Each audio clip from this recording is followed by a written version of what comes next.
Now to our other top story, the 200 homes evacuated following a home that exploded. And some of those residents will be out of their homes for a second night tonight. That house blew up in Gypsum, up in Eagle County, near the high school. And the natural gas levels in the neighborhood are still too dangerous for investigators to adequately safeguard the area for people to return.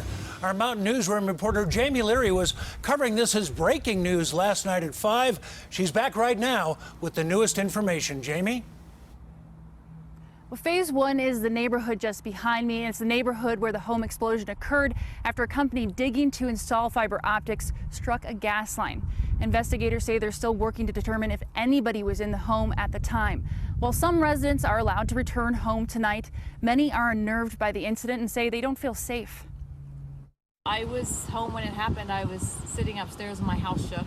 And I was like, what in the world was that? And that's when I went outside and saw the smoke. Lisa Harwood witnessed what many living around the Chatfield Corners neighborhood did, the aftermath of the devastating explosion. I was very concerned and still am if there was anybody in the house. She was one of about 200 homeowners evacuated and jumped in line on Friday. It was a brief chance to be escorted back to grab essentials. I just left quickly and just grabbed like one change of clothes for overnight. Yeah. So. News came later. It was safe for residents in phase 2 to return home, along with many from phase 1, where the explosion occurred.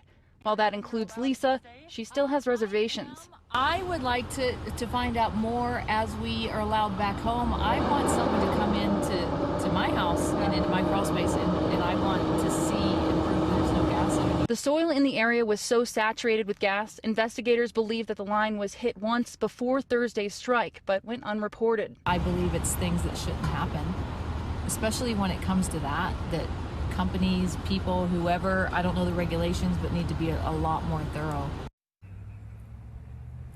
Well, the gas line has been repaired. 21 residents from phase 1 here will not be allowed to return home tonight. For those that can go home, they will likely be without power, and here in phase 1, without gas. The town's manager says this fiber optics project is really important to the community, but he's been in touch with Comcast and says that project is now on hold indefinitely. Live in Gypsum, Jamie Leary, CBS 4 Mountain Newsroom. All right, Jamie, thank you.